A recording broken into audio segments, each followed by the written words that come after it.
دو قسم کی زمین ہوتی ہے، ایک وہ جو بنجر ہوتی ہے، کسی بھی موسم کی بارش وہاں کتنا ہی پانی کیوں نہ ہو، برساتیں اس زمین کو بنجر ہی رہنا ہے، وہاں ہریالی نہیں ہو سکتی۔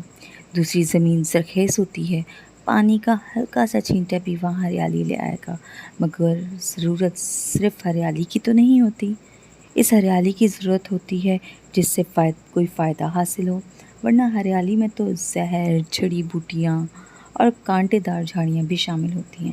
توجہ اور احتیاط نہ کی جائے تو زرخیز زمین پر یہ دونوں چیزیں بہت افراد میں آ جاتی ہیں، اس لیے ضروری ہو جاتا ہے کہ صرف پانی نہ دیا جائے، زمین کی زرخیزی کو اچھے طریقے سے استعمال بھی کیا جائے۔ آپ کو بھی اللہ نے ایسا ہی زرخیز دماغ اور روح دی، اب آپ پر فرض ہے کہ آپ اپنے آپ کو ایسی نقصان دہ جڑی بوٹیوں اور کانٹے اور جھاڑیوں سے بچائیں، اس ہریالی کی حفاظت کریں جو آپ کی زندگی کو ایک نئی سمت دے رہی ہے، اور آپ کے لیے یہ کوئی مشکل کام نہیں، آپ کر لیں گے۔ کوئی دلیل لاجواب نہیں کر سکتی جب تک دلیل میں طاقت نہ ہو۔ میرا دین دلیل کا دین ہے، منطق کا دین ہے۔ سڑک پر بیٹھا ہوا ایک ان پڑھ مسلمان بھی اگر دین کا علم اور شعور رکھتا ہو تو وہ بھی کسی کو اسی طرح لاجواب کر دے گا، کیونکہ جس ذریعے سے ہم دلیل لیتے ہیں وہ قرآن ہے، خدا ہے، پیغمبر ہے، اسلام ہے۔ پھر دلیل لاجواب کیوں نہ کرے گی؟ جب سارے ذرائع آسمان ہوں تو ہم انسان جو زمین کی مخلوق ہیں وہ ماننے پر مجبور ہو جاتے ہیں۔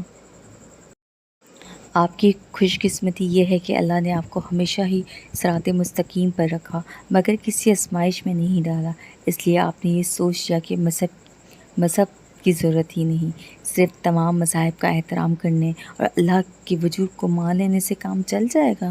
آپ کو آزمائش میں نہیں ڈالا تو اس کا مطلب یہ نہیں ہے کہ آپ کو آزمائش میں کبھی ڈالا نہیں جائے گا۔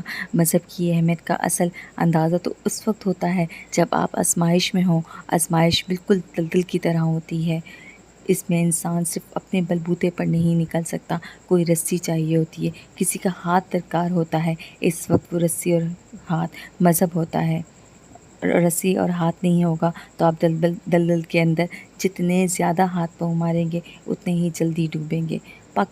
پانی میں ڈوبنے والا شخص زندہ نہیں تو مرنے کے بعد باہر آ جاتا ہے، مگر دلدل جس شخص کو نگلنے میں کامیاب ہو جاتی ہے اسے دوبارہ ظاہر نہیں کرتی، لیکن جو شخص ایک بار ہاتھ اور رسی کے ذریعے دلدل سے نکلنے میں کامیاب ہو جائے وہ اگلی کسی دلدل سے نہیں ڈرتا، اسے یقین ہوتا ہے کہ وہ شور مچائے گا، چلائے گا تو ہاتھ اور رسی بالآخر آ جائیں گی۔ اب سوچیے آپ خوش قسمتی پر کہ آپ ان لوگوں کی قطار میں شامل ہو گئے جو دلدل میں گرنے پر ہاتھ اور رسی کو پکار سکتے ہیں، ان کے آنے کی توقع بھی کریں گے، ہر بار ان کے گھر سے آتے ہوئے بہت۔ یہ کچھ الفاظ ایمان، امید اور محبت کے ناول سے میں نے آپ کے سامنے پڑھے۔ عمیرہ احمد کا یہ ناول ہے، انشاءاللہ آگے آپ کے ساتھ اس کی کچھ کہانیاں اور کچھ قصے جو میرے دل کو چھو گئے آپ سے ضرور شیئر کروں گی۔ لائک اینڈ سبسکرائب کرنا نہ بھولیے گا۔